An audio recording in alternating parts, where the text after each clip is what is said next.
Bom dia, boa tarde, boa noite, amigos, colegas, povo da minha amada Porto Alegre, Brasil e mundo. Eu sou Jefferson Oliveira, o Dr. Jeff Presley, e está começando mais um Plantão do Rock.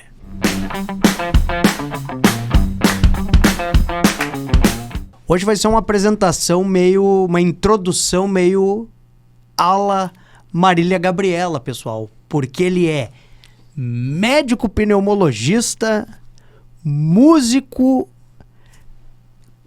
escritor, dono de escola de música, comunicador, apresentador. O homem é multi. Tô tendo o prazer de entrevistar de novo, porque ele já foi entrevistado na rádio, o meu grande amigo de muitos anos, Marcelo Tadai Rodrigues. Olá, como está? E aí, cara, é bastante atividade, hein? Obrigado pelo convite, a primeira coisa. E é verdade, eu acho que sim. Eu sempre pensei que tu fazer uma única coisa na vida era restringir possibilidades. Então, interesses diversos acabou acontecendo. Cara, tu tem uma trajetória na medicina, presidente de sociedade, na questão da pneumologia, mas resgatando um pouco da conversa que a gente teve anteriormente, tu tem uma diferença na tua biografia de vida, que foi um acidente automobilístico que te causou uma situação, até onde eu sei, e tu pode falar, não me lembro se tu estava formado ou não estava formado ainda, mas causou uma situação de quase morte, cara. É verdade. Não, eu estava no segundo ano, acho que era começando o quarto semestre de medicina. Então isso foi no milênio passado, né? No século milênio passado, foi em 1990. E aquelas coisas, nós saímos uma noite, amigos, para festa, e na volta para casa, lá por volta das 5 da manhã, como eu era o carona, né? E o meu colega, meu amigo que estava dirigindo, pegou no sono e bateu num carro estacionado do meu lado, por meu azar. E eu fui resgatado pelos bombeiros, levado para o HPS, depois para a PUC, fiz um traumatismo craniano, né? Glasgow 4, até onde eu me lembro, né? E fiquei 13 dias internado na UTI, 12 ou 13 dias na UTI, ainda mais uns 10, 12 dias na enfermaria, até poder ter alta. A minha sorte, na época, foi que no dia do acidente, que era na madrugada de um sábado para domingo era dia dos pais, então foi o presente mais impactante que o meu pai recebeu na vida, né? Foi ser acordado às 5:30 da manhã, dizendo que o filho dele estava no hospital. A PUC tinha entrado de greve. Até onde eu me lembro, são 2 greves que a PUC fez de professores. Foi no meu primeiro ano, e aí eu aproveitei aquela greve para ir assistir cirurgia. Primeira vez, eu tinha 2 meses de medicina, e um amigo do meu pai me convidou para acompanhar. Ele era cirurgião vascular, então o primeiro dia eu fui para ele, me pegou em casa, 7 da manhã, nós estávamos no Parque Belém, fazia cirurgia, safenas, amputações. Então, o primeiro dia eu tinha aquele impacto. O cara amputando uma perna, botando um saco, né? E a segunda greve foi justamente quando teve o meu acidente. Então, eu acabei não perdendo o semestre. Eu perdi um mês, fiquei um mês afastado, voltei caminhando devagar, cambaleante. Teve aquela coisa do TCE, do tempo de imobilização, perda de massa muscular. Mas não perdi o semestre, não perdi a minha turma, que foi a mesma até a formatura em 94. Isso sim mudou, né? Me fez pensar. Daí a gente entra numa linha mais filosófica de vida, sentido da vida, aquelas coisas todas. E isso realmente foi uma coisa marcante. Porque eu imagino que o seguinte, e por isso comecei o papo por aí, Porque eu imagino que quando tu tem situações de tu decidir um rumo, um desafio novo, né?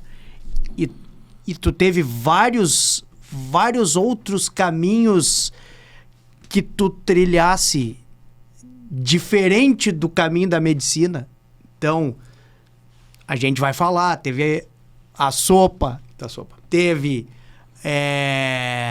depois o semanário da sopa, teve a sopa no exílio, teve o livro. Então, tu é um cara que saiu da caixa no sentido de também procurar outras ramificações das tuas próprias capacidades. Eu imagino, enquanto ignorante nesse assunto, que um cara que passou por esse tipo de experiência, que tu passasse, isso deve abrir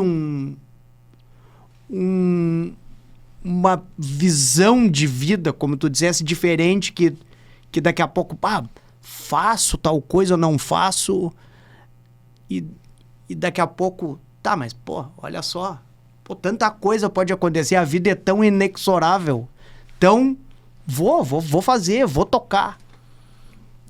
Não sei se claro, evidentemente que o evento foi determinante em muitas coisas na vida, né? Isso é verdade. Mas eu não sei se não é anterior, né, vamos dizer, a inquietação, né? Isso pode voltar ao momento da decisão de ser médico. Eu resolvi tentar ser médico ou fazer o vestibular para medicina um ano antes, né? Quando eu fui me inscrever para o cursinho pré-vestibular, tu vai fazer o quê? Eu falei, vou fazer medicina. Nunca tinha pensado em fazer medicina. Eu sempre gostei de escrever, né? Eu me defino na vida toda como alguém que conta histórias. A minha definição de vida é que a vida não é muito mais do que histórias para contar. A gente vive e vai contar essas histórias. Então, eu sempre gostei de escrever, de contar histórias. Tu estudasse em que colégio, Marcelo? No colégio público, né, o que hoje é chamado ensino fundamental, né, eu fiz um colégio lá perto onde eu morava, no Cristal, uma escola estadual. A minha mãe era professora, depois foi diretora. Eu fiz ali até a 8ª série e na hora de escolher onde eu cursaria o ensino médio, o 2º grau, naquela época, a minha mãe e meu pai, eles queriam que eu fosse para o Rosário, que é um grande colégio, né, muito bom, mas eu não quis, né? Não sei porquê, não me lembro, eu não quis, mas eu fui atrás e eu... Fez escola técnica, não fez? Isso aí, eu resolvi fazer... Aí eu descobri, lendo no jornal um dia de manhã, eu descobri que tinha a Escola Técnica de Comércio da URGS. E um dos cursos era, na época, né, se chamava Operador de Computador. Né? E aí eu achei legal. Eu falei, URGS, quem sabe, me deixa mais perto de depois fazer a universidade, que era um pensamento infantil. E me inscrevi, fiz o teste e entrei para lá. Era uma ideia nova de escola, né, na época. Eu levei muitos anos para entender que eles nos tratavam como adultos, então se tu ia na aula, não ia na aula, não interessava. Né? O interesse era teu, de estar lá, de fazer as coisas. Isso teve um determinante, porque eu conheci pessoas diferentes, né? Diferentes das com as quais eu teria convivido se eu tivesse feito o Rosário, por exemplo, que teria sido uma experiência muito boa também, mas isso, de certa forma, moldou um pouco o meu... Também, né? Aquela coisa do adolescente que vai encontrar a sua turma, o pessoal que andava de, sei lá, All-Star preto, todo mundo igual, né? Isso moldou alguma coisa. E nesse processo, eu gostava de música, mas nunca tinha tido a disciplina, nem a disciplina, basicamente, né, para dedicar a isso. Mas eu gostava de escrever. E eu escrevia e eu falei, eu quero ser escritor, eu quero ser jornalista. Por quê? Jornalista escreve. Né? E era um...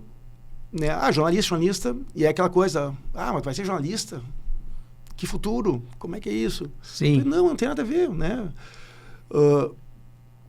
E aí até que veio um momento, alguém me falou, olha, mas tu não precisa ser jornalista para escrever. Pode ser qualquer médico. coisa. Qualquer coisa escrever, é óbvio, né? E aí eu falei, e aí tem uma referência antiga, meu avô materno era médico, né, médico no interior, e eu me lembro que uma vez eu tinha 7 anos de idade quando ele morreu, e alguns anos depois houve no hospital lá em Montenegro, onde ele era médico, houve uma homenagem a ele, né, descerraram o retrato dele na ala, coisa, e aquilo eu achei muito legal, aquilo, né? Então eu imagino que talvez tenha sido isso, tenha deixado né, aquela pontinha de ser médico é legal. E acabei, né, fazendo. Mas vou te falar que foi um conflito. Eu passei boa parte da faculdade.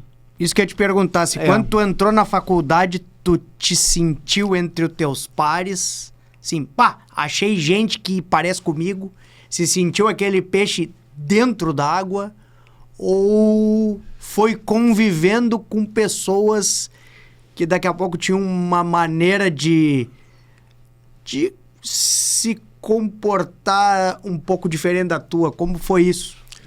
Eu era um cara, eu pensava isso, claramente, eu era um cara de humanas na medicina. O que não é ruim, necessariamente. Né? Não, na verdade, eu não me sentia deslocado. Né? A gente logo entra tu vai encontrando as pessoas com as quais tu tem conexão, tu vai criando vínculos, né? Mas não me sentia deslocado. Né? O que existe, sim, é a questão que talvez seja um traço meu, e aí nós estamos entrando num lance meio terapia aqui, né? Que é eventualmente me sentir, aliás, diferente, a necessidade de pertencimento. Eu acho que uma das coisas mais importantes na vida, para qualquer um, é tu fazer parte de algo, né? Pertencer. Né? Então, momentos em que se sentir deslocado, sempre tem, é óbvio, todo mundo tem. Mas, de certa maneira, eu me encontrei também na medicina.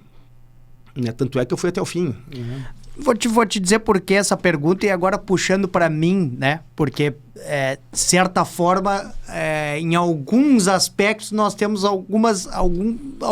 várias semelhanças, principalmente na questão da música. E eu faço, sei lá, uma dupla militância, tu faz uma penta militância. Mas o que eu sentia na faculdade, não sei se tu passou isso, que daqui a pouco eu queria me expandir mais no sentido de expor mais o meu íntimo e, na prática, de dizer besteira, de me sintonizar com outras coisas que não tinham a ver com a medicina, que daqui a pouco não era aquele padrão comportamental típico. E claro, tu te integra, no meu caso, e te adapta, mas sempre foi uma coisa que eu sempre tinha que acender um sinal vermelho de que, isso aqui que ia ser uma piada muito engraçada lá na minha tribo, aqui não vai ser, e daqui a pouco os caras não vão nem entender. Ou às vezes ser, certa forma, repreendido por ter um comportamento muito expansivo e muito... E de expor muito o que eu estava pensando e a minha alma, vamos chamar de minha alma. Não sei se tu tinha essa sensação também. O que existia era uma compartimentalização. Eram diferentes personas.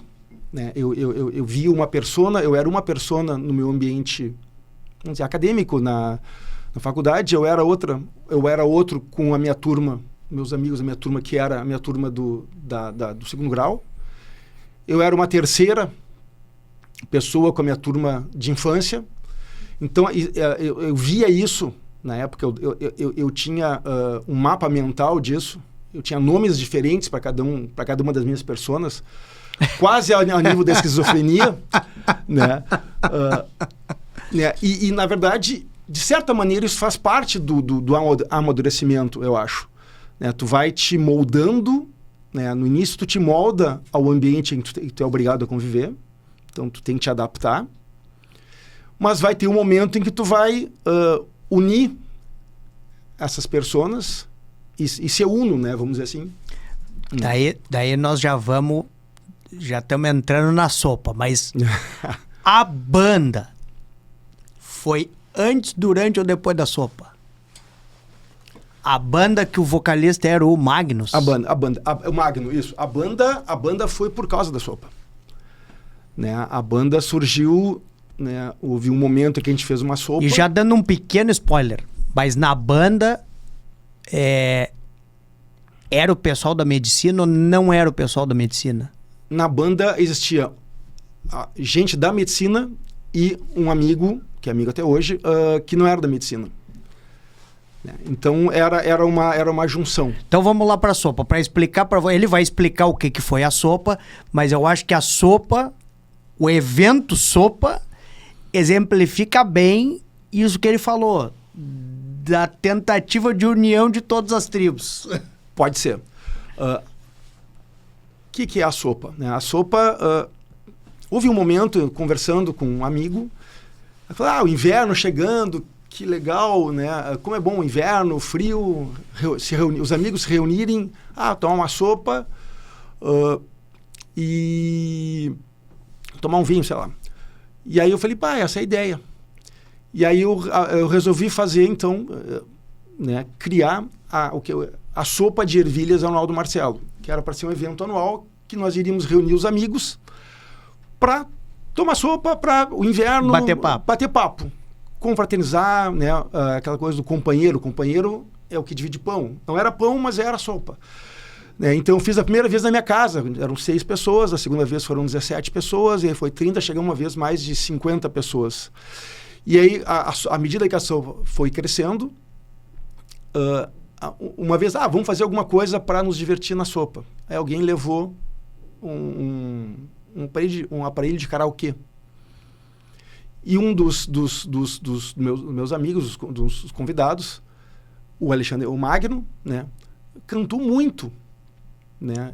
Cantava muito, tinha uma voz muito boa, cantava muito. E aí passou a sopa, nós nos encontramos para ir num show, conversando, e falei, sabe o que seria mais legal do que um karaokê?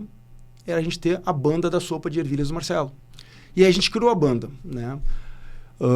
Que a gente tocava basicamente na sopa, uma vez por ano na sopa. A gente tocou algumas vezes em bar, 1 ou 2 vezes. Mas era o Magno que tocava baixo e cantava. Um momento depois o Dani Lax, hematologista. Tocou, que é multi-instrumentista. Né? Ele tocou baixo com a gente. Aí tinha um baterista que era amigo do Magno. E tinha o Márcio, né? O Márcio que tocava guitarra. E tu tocava violão. E eu tinha muito mais atitude do que talento ou habilidade. Atitude, eu fazia uma segunda voz, eu tocava violão, né? Essa era a grande diversão. Vai ficar um filme meio Tarantino, porque nós vamos para frente e para trás, mas aproveitando o gancho, o violão tu já aprendeu criança? Tu aprendeu adolescente? Em que momento que apareceu o violão na tua vida? O violão... Minha mãe tinha ganho um violão, né? Tá comigo até hoje, né? E ela tinha feito algumas poucas aulas e eu teve um momento em que eu quis não só aprender violão, comecei a fazer aulas, e fazia um pouquinho de aula e parava, não dava adiante, não, aquela coisa. Tem um momento que eu quis tocar guitarra, acabei comprando uma guitarra com uma caixa, não toquei quase nada, depois acabei vendendo, né? Mas de adolescente, né? Menos de 15, 16 anos. Né? Lá aos 16, por aí eu já tinha uma ideia, pouca ideia, mas eu tinha amigos que tocavam muito. Então eu acabava, né, indo no embalo, né? Mas era essa meu contato, era pouco. Eu confesso que eu não me dedicava àquela coisa. Tinha que ter a disciplina, né, para aquisição e manutenção da habilidade, não havia. Né? Reconheço isso. Né? Mas vem daí a minha relação. Eu acho que dos amadores, quase a imensa maioria... Claro, é óbvio. né? Existem outras coisas, né? A arte de tocar, né? O desenvolvimento da habilidade requer prática, disciplina, que o guri não tinha, né? Hoje tem muito mais do que né? Em muitas outras coisas, mas na época não tinha, claramente não tinha. E aí, então, tocava o violãozinho, acordes gavetão e... quebrava o galho. Música tranquila. E aí surge a banda e o semanário, ou nessa época, não sei se era mensal, o jornal. Não, era semanal. E aí, eu comecei depois, sei lá, da segunda, do terceiro evento, né? A Sopa tem mais de 30 anos agora. Agora é mais eventual, mas era anual, né? Eu comecei a escrever, né? Fazia um e-mail semanal, era semanal, falando da Sopa. Como é que vai ser, comecei antes. E depois, quando passou, foi num ano específico, mandando esses e-mails preparatórios. E aí, quando passou, eu comecei a escrever sobre e comecei a escrever outras coisas, crônicas. Aí, uma época, eu tinha um convidado, que outro que escrevia. E essa durou, sei lá, não sei quanto tempo, 1 ano, 2 anos, escrevendo semanalmente. A segunda-feira de manhã eu parava para escrevia a Sopa. Mas nessa época era escrita, porque depois tu mandava por e-mail. Não, começou por e-mail. Começou por e-mail. Então foi aí que eu conheci a Sopa. Ela tinha uns assinantes que eles... O Zetter me disse, que também é pneu, me disse, mas vocês não recebem a Sopa? Daí eu digo, sopa? Que sopa? Sim, o Tadai escreve a Sopa. Daí no início eu não entendia, né? Eu digo, mas como assim escreve a Sopa? Daí que eu entrei, pedi para entrar no mailing e passei a receber a Sopa. Recebia. Isso. Daí isso foi até junho de 2004. Não, ele fazia crônicas, vocês precisam ver. Era realmente uma transcendência. Tá, eu não tenho distanciamento crítico para jogar assuntos muitas vezes do cotidiano, mas sob uma perspectiva, revelava uma perspectiva que muitas vezes tu não tinha pensado ou não enxergava daquele ponto de vista. Então, muito legal a Sopa. Como um leitor assíduo da Sopa, eu atesto que muito legal a Sopa. Então, daí quando eu estava lá em 2004, logo antes de eu me mudar para o Canadá, né, eu fui para ficar 2 anos no Canadá, né, então eu queria manter, né, uma forma de eu manter o contato. Ele virou blog. Foi esse momento, foi em 2004, com a história dos blogs. A Sopa no Exílio. E porque, exatamente, eu ia me mudar para o Canadá, né, ia ficar, então, entre aspas, num exílio, né, durante um período. Então eu resolvi criar o blog e comecei a escrever no blog, né. No início era semanal, e daí quando eu me mudei para o Canadá, que eu fui sozinho para o Canadá, eu já era casado, mas aí questões logísticas e coisas, eu fui sozinho, então eu estava lá. Então eu comecei a escrever todos os dias no blog, né. Virou o teu Wilson do Wilson, Náufrago virou o blog A Sopa no Exílio. Exatamente, era o meu Wilson, né. Os primeiros 3 meses eu não tinha nem televisão, eu não comprei televisão, era eu e meu computador, até porque eu estava terminando, né, a minha tese de doutorado, e aí eu aproveitava o tempo que eu tinha, eu estava, né, ou fazendo em casa, ou trabalhando isso aí, ou escrevendo, né, para a Sopa no Exílio, que era o meu blog. Quando voltei do Canadá, ainda mantive por outro tempo, aí ficou em altos e baixos, né? Teve anos que eu escrevi muito pouco, né? E depois fui retomando. E aí fazem 2 anos 2 anos e meio, eu resolvi que eu tinha 20 anos de escritos, que era hora de revisar tudo e talvez publicar. E aí, em 2024, eu publiquei, então, o meu primeiro livro, né, que foi a Sopa no Exílio, que é uma série de crônicas, né, eu selecionei crônicas de 20 anos, né, uma seleção de crônicas antigas, atuais. Teve uma série de crônicas que eu deixei de lado. Eu fiz um projeto de alguns livros diferentes com essas crônicas, então eu ainda tenho crônicas, né, para fazer. E publiquei, então, em 2024. Eu ia lançar justamente na época da enchente. A gente teve que adiar um pouco, mas foi lançado, né? E aí foi a realização de um dos meus grandes projetos, objetivos de vida, que foi autografar na Feira do Livro. Eu sou um fã de leituras, leio a vida toda, né? Depois, com o tempo, passei a ler menos por causa de trabalho, de telas, sei lá, aplicativos, aquela coisa toda, rede social. Ano passado eu entrei numa espiral de esse ano eu vou ler. Eu li 500, mais de 20 e tantos livros, né?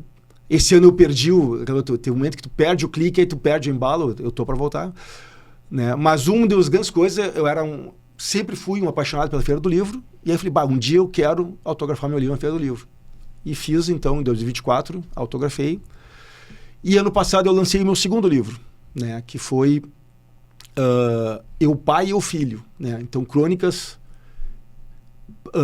antes da paternidade, né? Desde a gestação, como é que foi. Depois, crônicas como pai e também algumas coisas recuperadas de eu como filho, né? Falando da minha relação com meu pai, as histórias, né? Então, foi o livro que eu lancei ano passado. Eu ia trazer, mas eu esqueci, não me enrolei, me atrapalhei. Hoje, na corrida, não trouxe. Tá bom, mas a gente depois faz um corte e coloca eles aqui. E nesse período, quando é que a banda daí, ela parou e voltou? Porque eu me lembro que quando tu tava indo pro Canadá, fez uma festa de despedida, que eu não me lembro mais se foi churrasco ou não. Não, a gente fez uma... Mas foi lá num salão de festas...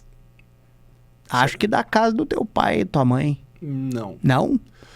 Deixa eu ver. Não, eu fiz... Mas enfim, que daí tocou a banda. Eu me lembro que eu tava lá e tocou a banda. E eu não me lembro disso.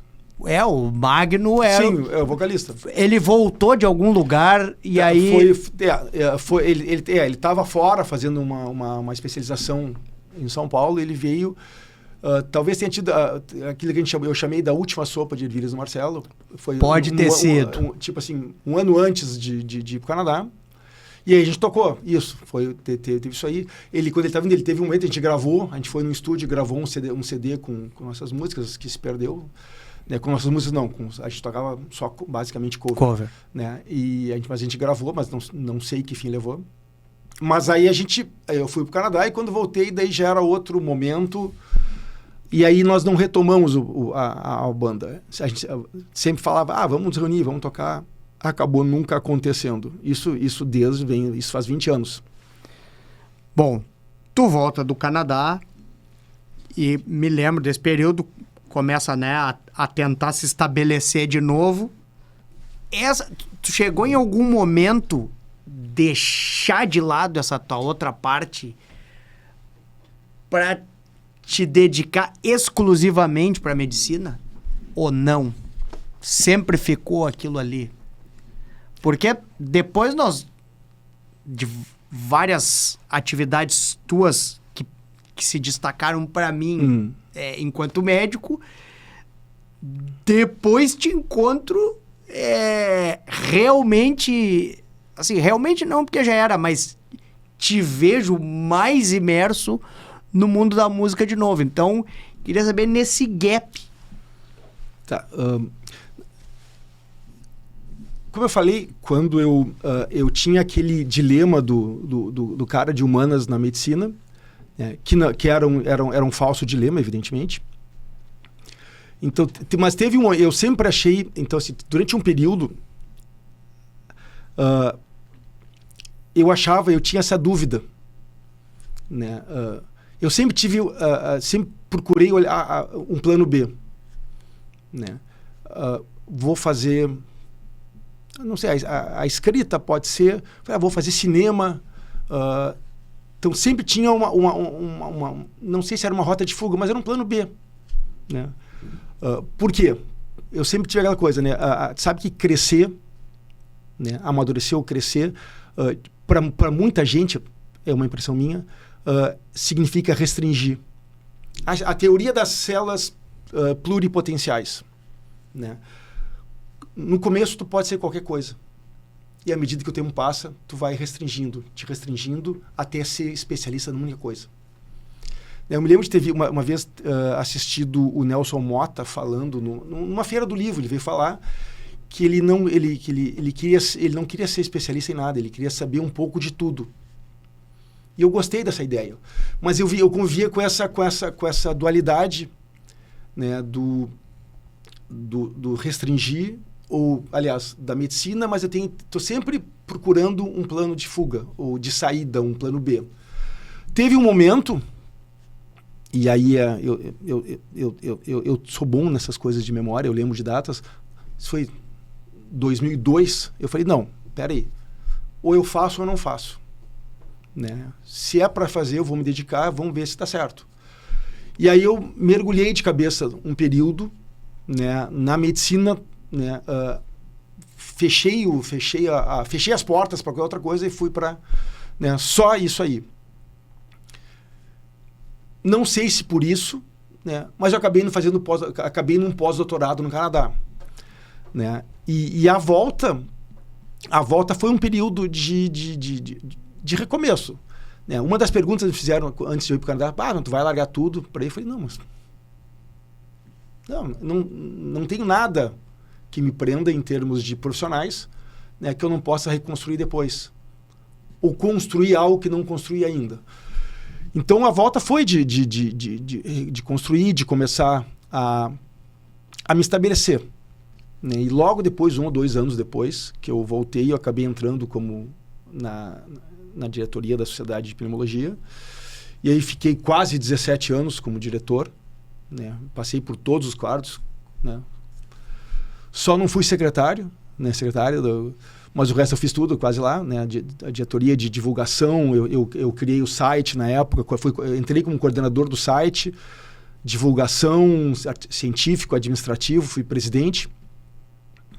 Né? Isso foi me estabelecendo. E, claro, à volta eu precisava, eu tinha que, aquela coisa, quando tu começa, tu abraça tudo para depois selecionar. Então, chegou um momento que eu tinha diversas atividades. Né? Era o consultório, que era o mais devagar, era o mais fraco.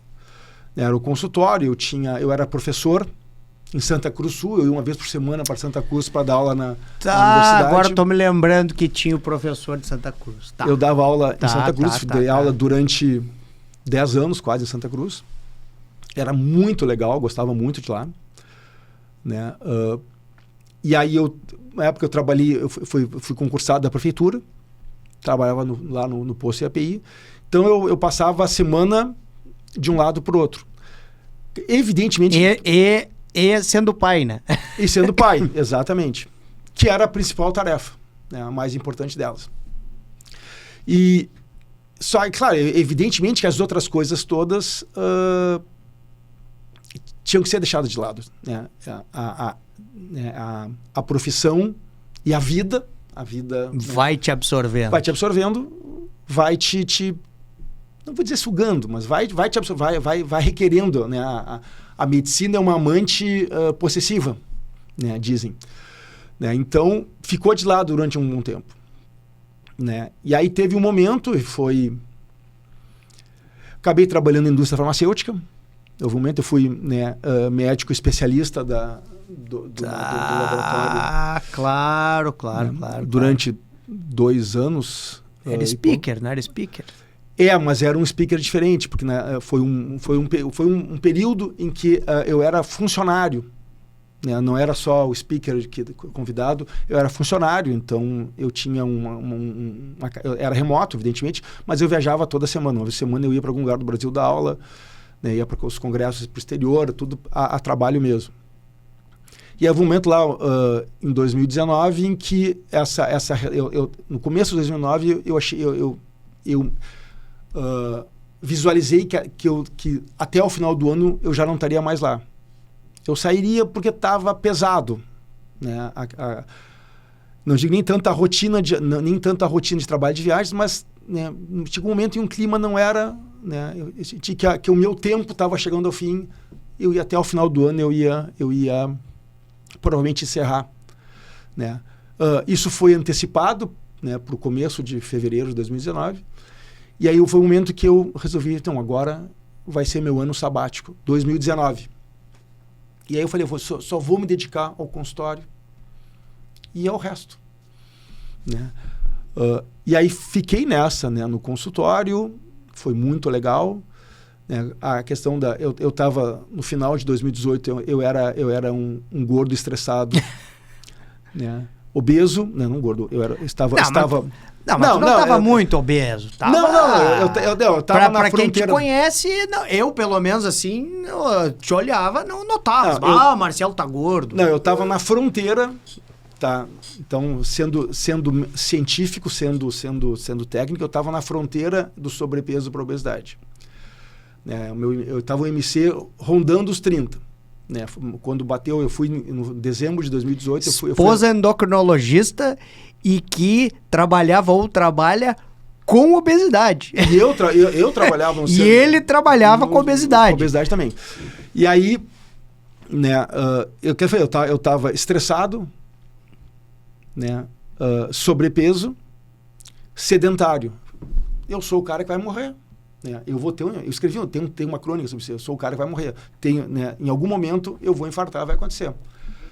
E aí, encerrou o meu vínculo com a empresa. A rescisão, o pacote de rescisão foi muito legal, obviamente. Né? Então, esse ano é um ano sabático. E aí comecei a fazer atividade física. Né? Atividade física, ficar mais em casa, só com pacientes. E aí, as coisas começaram a andar. Eu resolvi, não quero mais... Né, vou tirar esse ano e depois eu vou pensar o que fazer. Se eu vou voltar da aula, se eu vou me candidatar. E quando fechou um ano, aí veio a pandemia. Né? E aí tudo fechou. Eu, claro, pneumologista, estava no consultório. Né, demanda. Mesmo como pneumologista no consultório, os primeiros meses lá de 2020, não tinha muito pouco paciente. Sim. E o pessoal desapareceu. E eu imagino que tu... Não sei se tu te habilitou para isso, se disponibilizou para isso, mas muito colega eu conheço que começou a fazer consulta remota e tal. A Jussara é uma, por exemplo. Jussara, até hoje acho que ela faz, né? A Jussara, que é uma das minhas gurus, minhas mestres. Né? Eu fazia, né? Fazia consultas também online, mas eu estava no consultório, aquela coisa de... quase de escafandro, né? Mas aí também era, né? Fiquei um tempo, né, durante a pandemia, até que teve um momento em que eu estava assistindo uma reunião online e apareceu uma ex-aluna minha de Santa Cruz participando da reunião. Eu falei, ela foi minha aluna. Eu falei, que legal. Seria legal voltar a dar aula. E aí, aquela coisa, troquei e-mails, mandei e-mail para um colega, né? E acabei fazendo uma seleção e entrei na Unicinos. Né? Quando fiquei, né, daí comecei a professor da Unicinos, fiquei 2 anos lá e achei que também que o meu tempo de professor estava, né, de funcionário CLT, né, acho que tinha dado o suficiente. Fiquei com mais tempo, né? Agora basicamente era o consultório. Aí já estamos em 22. 22, quando eu larguei quando eu saí da Unicinos. Porque daí, agora na nossa história, já entrou, vai entrar School of Rock. School of Rock, foi por aí, né? Minha filha, né, no começo da pandemia, ou logo antes da pandemia, disse, eu quero cantar. E eu falei, que cantar? Né? Ela estava com... adolescente. Adolescente, 2020... Ela tinha, 22, tinha 14 anos, por aí. Ia fazer 14 quando começou a pandemia, ou um pouco menos, eu já me perdi nas datas. Ela estava fazendo 18 mês que vem, né? Aliás, em agosto. E ela falou, eu quero cantar. Eu falei, que cantar? Eu me lembrava eu cantando, que não era grande coisa, né? Daí eu falei, mas ela fez uma aula experimental online logo no começo da pandemia e depois parou. E lá no avançar da pandemia, um dia ela encontrou, né, ali, né, na Benjamin Flores, ali perto do Shopping Total, a School of Rock, Benjamin. Sem dizer onde tu mora, mas tu ainda estava morando no mesmo endereço. E tu ainda está morando no mesmo lugar? Ainda moro no mesmo lugar. Então é a escola do rock pertinho para ti. Bem perto. 200 metros da minha casa. Ela descobriu, foi fazer uma aula experimental e gostou. e começou a cantar, né? A fazer aula. Aí tem a questão da metodologia da escola, da School of Rock. Começou a fazer aula, começou a tocar com a banda, com os elencos que tocavam. E aí houve saltando no tempo, em fevereiro de 2022. Ela começou em 21, isso. Fevereiro de 2022, teve o show de temporada, de verão da School of Rock, foi na praia. Né, lá na época do Ramblas. E que era Lamas Roubadinhas na época. E eu fui lá, né, chegamos de tarde lá, participamos da coisa e, cara, vendo ela no palco, eu falei, é isso que eu quero pra mim. Né, aquela coisa é isso, né? Eu quero de novo, eu quero pra mim. Vamos voltar pra música. Vamos voltar pra música. E daí voltei a fazer aula. Né, comecei a fazer aula lá, em março de 2022. E aí virou uma... Tu já sabia que tinha, de certa forma, uma conexão entre a School of Rock e a medicina, porque era o irmão do Afonso, ou não? Não, eu descobri bem depois. Ah. E tu começou a ter aula com quem? Com o Tchê? Com o Tchê. O Tchê foi meu primeiro professor lá. Professor, né, virou amigo, né, porque ele abraça. Então, eu comecei a ter aula com ele, comecei a tocar, na verdade, logo quando eu entrei lá, ainda eram poucos alunos. Eu acho que tu podia aproveitar, assim, porque eu acho que é muito legal. Hoje, ele é sócio da School of Rock. E essa foi, eu dizia, eu fui pai de aluno, fui aluno, agora eu sou sócio. E ele pincelou, então, a metodologia da School of Rock... Então, que é uma coisa muito interessante. School of Rock é uma franquia, né? Ela nasceu nos Estados Unidos e as pessoas sempre confundem, acham que ela é... o filme. Na verdade, eles acham que foi por causa do filme. Na verdade, o filme a escola é anterior ao filme, né? Eles iam fazer um documentário, né? Iam fazer um documentário para mostrar a escola e aí alguma coisa acabou, logo depois aconteceu o filme, né? Eles até tem algum acordo de convivência entre mas é a maior rede de escolas de música do mundo, né? Tem, né, no Brasil tem pelo menos 60 escolas no Brasil, aqui no Rio Grande do Sul nós somos a primeira, né? E na verdade a metodologia é que o palco é o que ensina, né? Um dos motos é o performance-based learning, né? Então, tu começa a fazer aulas, mas tu já é incorporado a um elenco, a uma banda, para fazer shows. Tu aprende no palco. Então, existem temporadas, pelo menos 3 temporadas ao ano.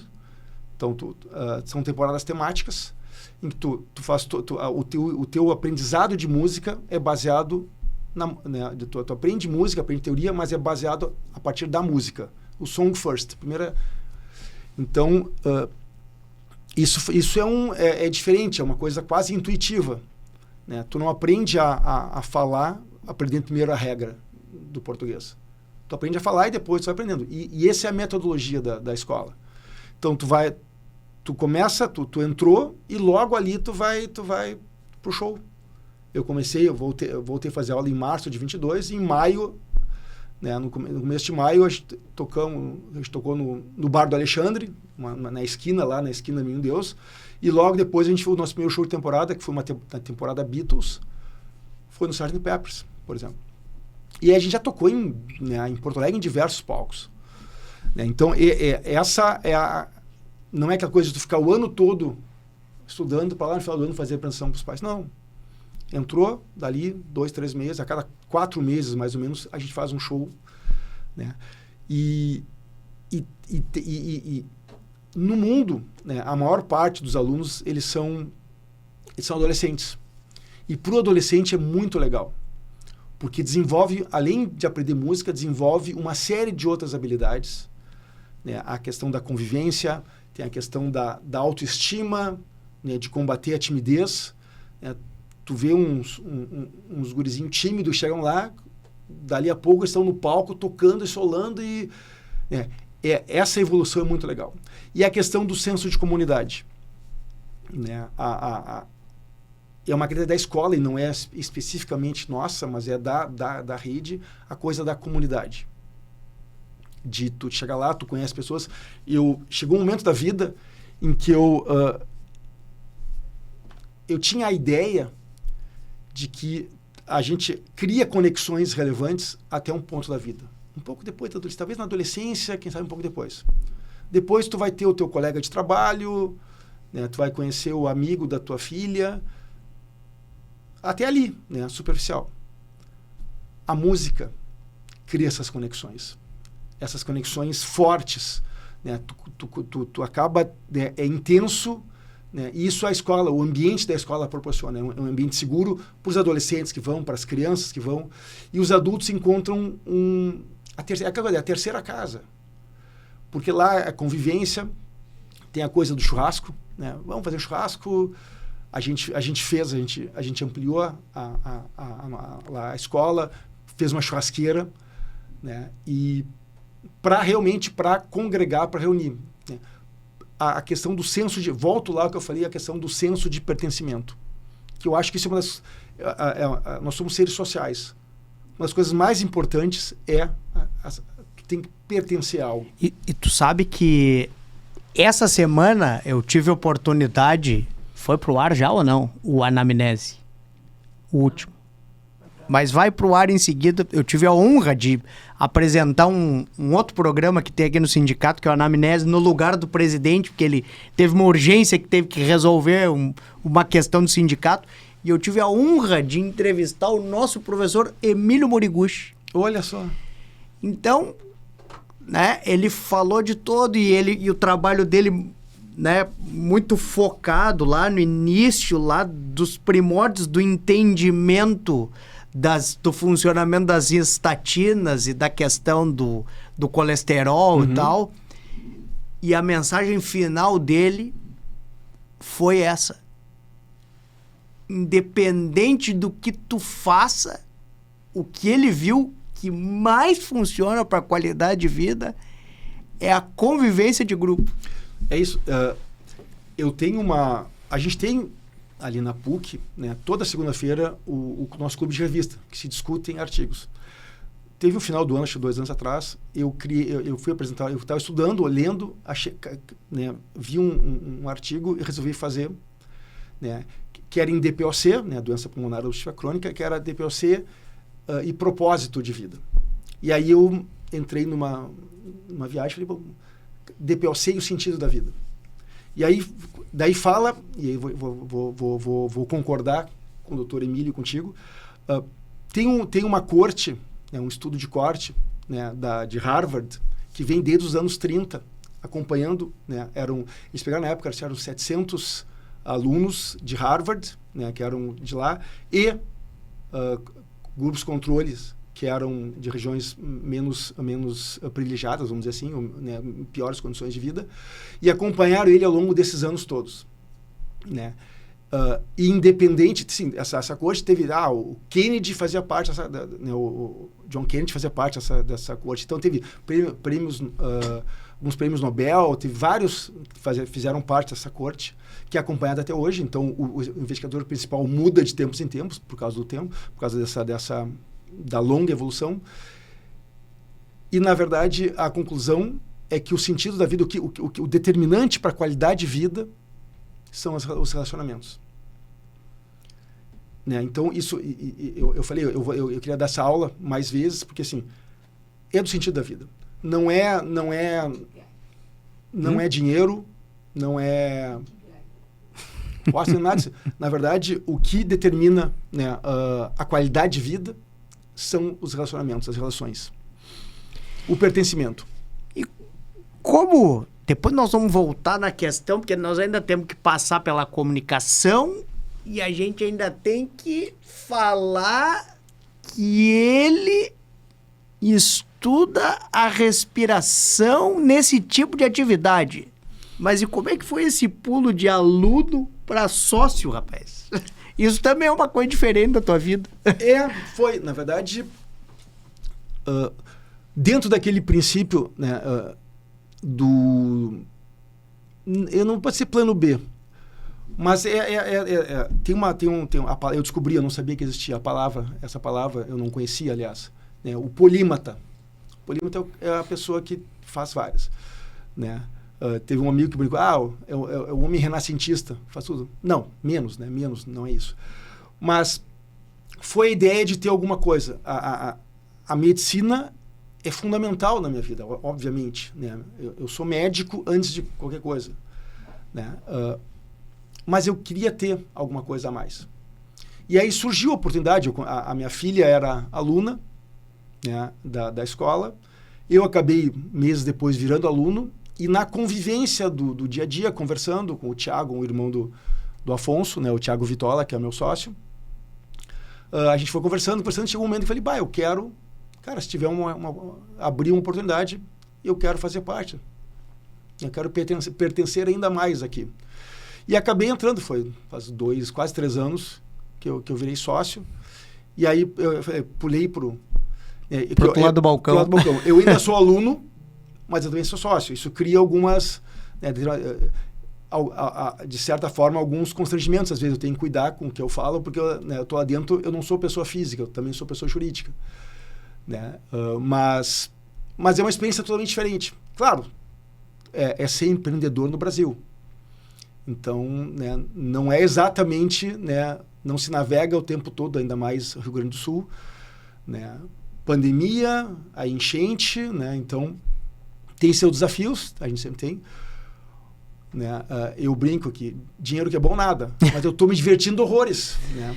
E de novo, é a coisa do pertencer, né? Do propósito, né? Que é o que vale no fim das contas. E posso atestar, quem não foi na School of Rock ainda, uma das coisas que me chamou atenção na School of Rock é a qualidade do material. Tanto o didático mesmo, quanto o prático. A qualidade dos instrumentos que são colocados à disposição dos alunos e, evidentemente, a qualidade do RH, né? Tchê Gomes, o Marcelo Reck, tem vários nomes lá de grande quilate da cultura musical gaúcha, do rock gaúcho, que estão lá.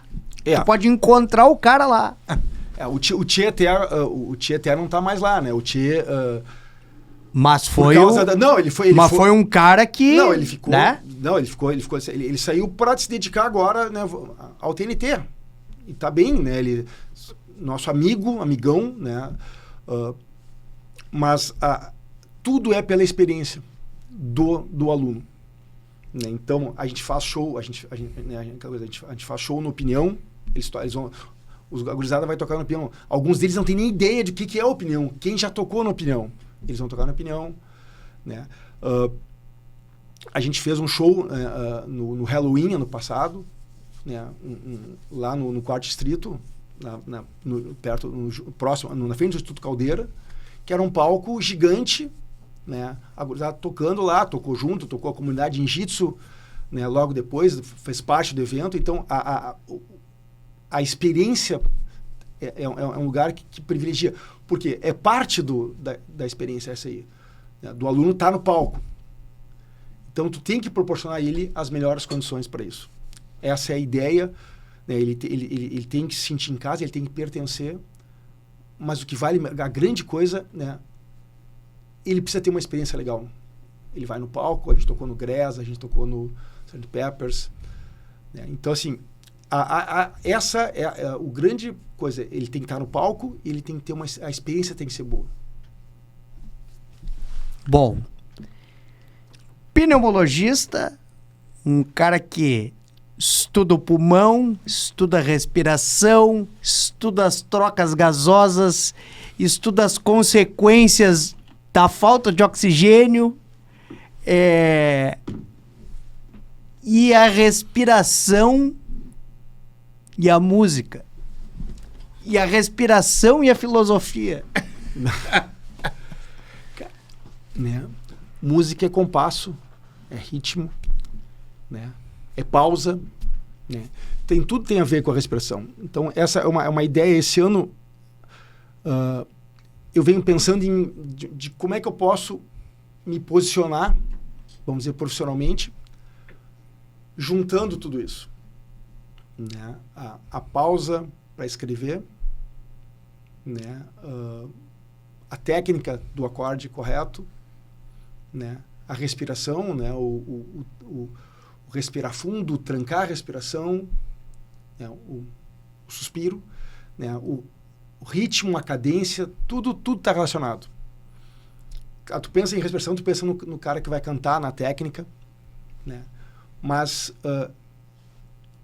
a vida é assim, né? Essa é a questão. É o ritmo, é o tom certo, é a pausa. Né? O blues é muito legal nisso. Né? Essa pergunta que eu ia te fazer. Algum dos ritmos musicais tu tem preferência além do rock clássico? E quando eu falo rock clássico, eu não tô nem falando no rockabilly. Eu tô falando no rock comercial que a gente se criou, o rock nacional, o rock clássico no sentido de aquele rock que a gente se criou. Tu falou agora no blues. Tu estuda blues, toca blues, o blues, te dedica pro blues. Voltei nisso. Na verdade, eu sempre curti blues, né? E aí, assim, uma das ideias, eu comecei, falei, eu quero entender. E não é entender... a musical, tocar, é legal, é muito bom. Eu quero entender mais do que isso. Então, eu comecei a estudar e eu estou preparando, nós estamos preparando, né, não sei se a gente chama de camp, a gente chama de oficina, mas de blues. E que a minha função vai ser, basicamente, contar a história. E aquela coisa do puxar a linha e começar a vir coisa, eu comecei a estudar blues, como é que começou o blues, quem eram os primórdios, e aí vai chegando, tu chega na história americana, e aí tu recua, tu chega na escravidão, descobrimento da América, as rotas de escravidão, quem é que foi para... Pro delta do Mississippi, para Chicago depois. Quais eram as etnias que foram tiradas de onde da África, as que vieram para o Brasil e acabou no samba, e as que foram para o norte.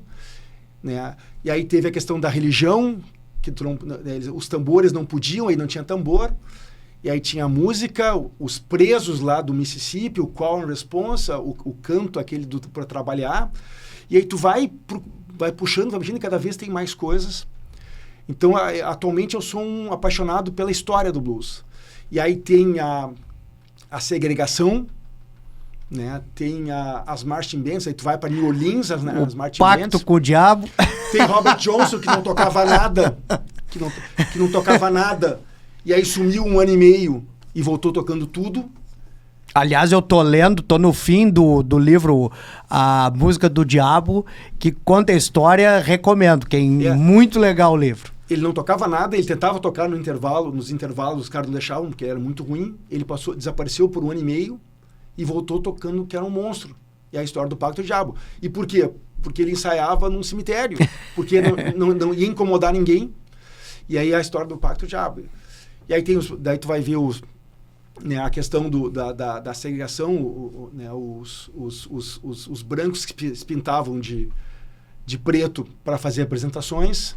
E aí tem uma história muito legal. A gente vai para a Guerra da Secessão, a Guerra da Independência dos Estados Unidos, né, a Guerra Civil, que é muito legal. Como é que começou, como foi a grande migração, teve uma grande enchente, né, do Mississippi, e muita gente começou a migrar para o norte, e aí chegou em Chicago, né, aí eletrificou e era diferente, né, e é uma história muito, muito bonita, muito legal de saber, né, até chegar aqui. Então eu tenho estudado essa parte de história, né, do blues. Eu quero, é um projeto de começar uma oficina em que eu vou fazer, vou contar a história, que é o que eu faço, eu conto histórias, e um convidado junto vai tocar. Né? Eu falo e ele exemplifica tocando. Eu tenho uma sugestão. Oli Júnior. Oli Júnior e o Fishborn. São os dois caras que, para mim... Mas o Oli também sabe tudo de história do blues. Então, impressionante. É por aí. E tem uma cigar box. O Tchê tem uma também. Nós demos de presente no aniversário dele uma cigar box para ele. Cara, e ultimando o Polímata, e agora tu tá com um podcast. Quer dizer, tu me disse que tu já tinha o podcast da School of Rock, mas agora tu tá com um podcast na Associação dos Médicos do Hospital São Lucas da PUC. Então, a nossa associação tem mais de 30 anos, tu é sócio, né, também. Reformou a sede, foi uma grande reforma no passado, e nessa sede... Para mim, a associação mais bonita que tem no Rio Grande do Sul é a da PUC, e eu vou te dizer que eu visito bastante associações de convívio social e de identidade do sócio com a sua associação, desculpe a redundância, eu não tenho dúvida que a do Hospital São Lucas é disparado a que está mais adiante. Eu sou completamente suspeito para falar, não tenho o menor distanciamento, por quê? Porque no hospital, ou eu estou no consultório, ou eu estou na associação. Nós temos o grupo do café. Eu chego antes das 8 no hospital, vamos tomar café, bater papo, todos isso. Então, eu vivo a associação, né? Podia fazer um slogan, né? Botar, eu vivo a associação, né? Aquela coisa. E daí, nessa reforma, essa ampliação dela, criou-se um espaço, um estúdio para podcasts.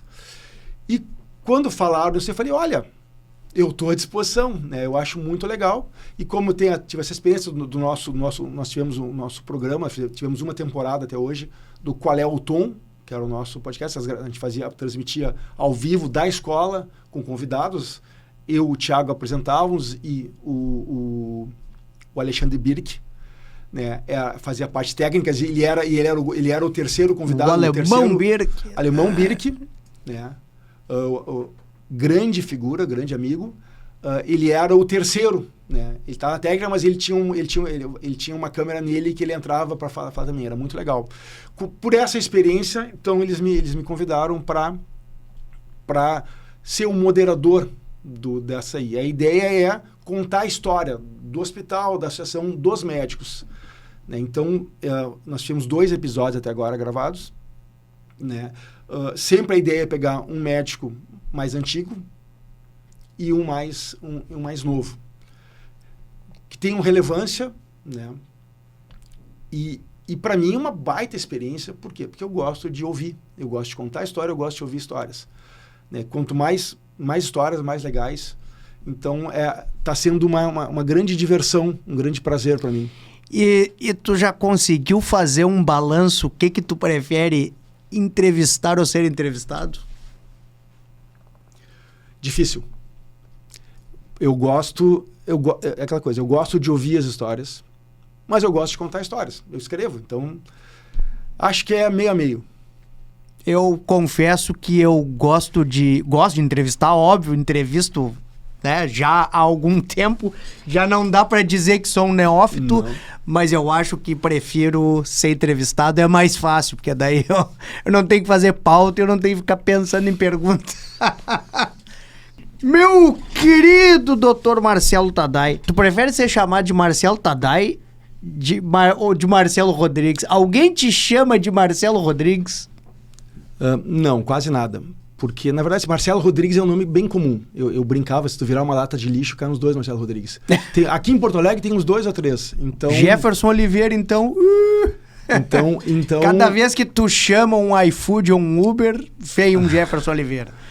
Não, mas eu acabo sendo conhecido como Marcelo Tadai, porque não menosprezando o meu Rodrigues, mas eu conhecido como Marcelo Tadai porque é menos comum o nome, né? Então, eu sou o único Marcelo Tadai.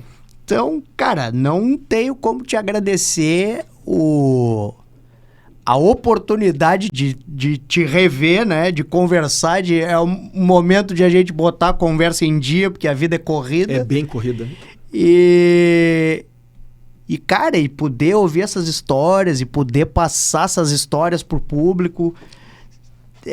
Tu tem uma história de vida muito interessante, assim, é um cara muito legal. E quem estiver no Hospital São Lucas, quem estiver na Faculdade de Medicina da PUC, Quem estiver no School of Rock, quem estiver na Associação dos Médicos do Hospital São Lucas, passando por ali no Centro Clínico, não perca a oportunidade de conversar com essa figura, porque é uma figura única.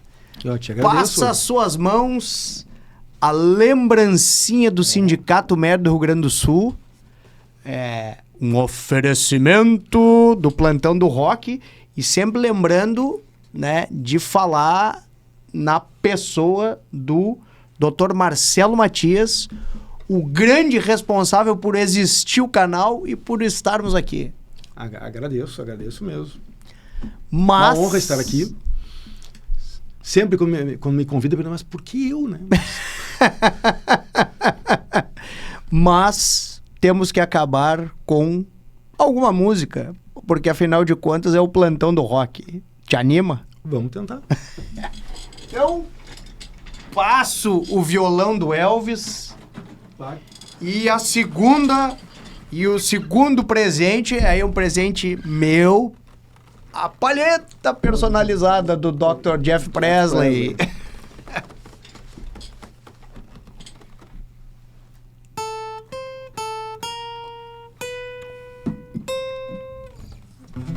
Something in the way she moves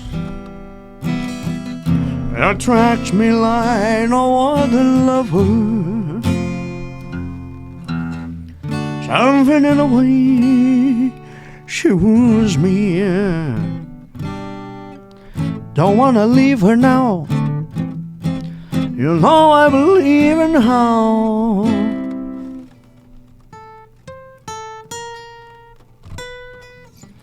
Something in her smile that shows I don't wanna need no other lover. Something in her styles that shows me I don't wanna leave her now. You know I believe in how.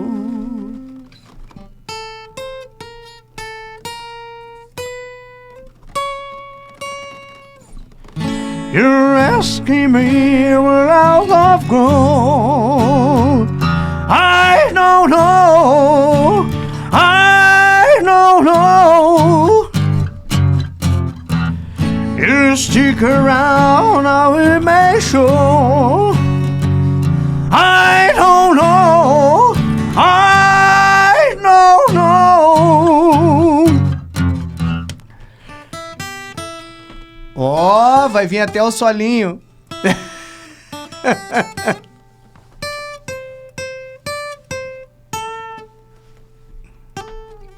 Foi. Something in the way she moves that's me like no other lover. Something in the way she woos me. Don't wanna leave her now. You know I believe in how.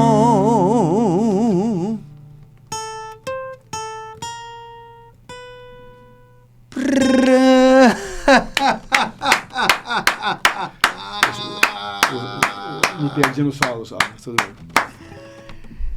Não tem problema. Cara, de novo, uma baita satisfação. Muito obrigado. Um carinho. Obrigado. Um prazer. Mando um abraço para a família. E depois deste show do Dr. Marcelo Tadai, já mandando um abraço para a família, mandando um abraço para os músicos, para todos os amigos que a gente tem em comum e principalmente para o pessoal da PUC que eternamente mora no meu coração, da onde eu vim, minha origem. Eu me despeço de vocês, mando um beijo para todo mundo e a gente volta na próxima semana com mais um Plantão do Rock.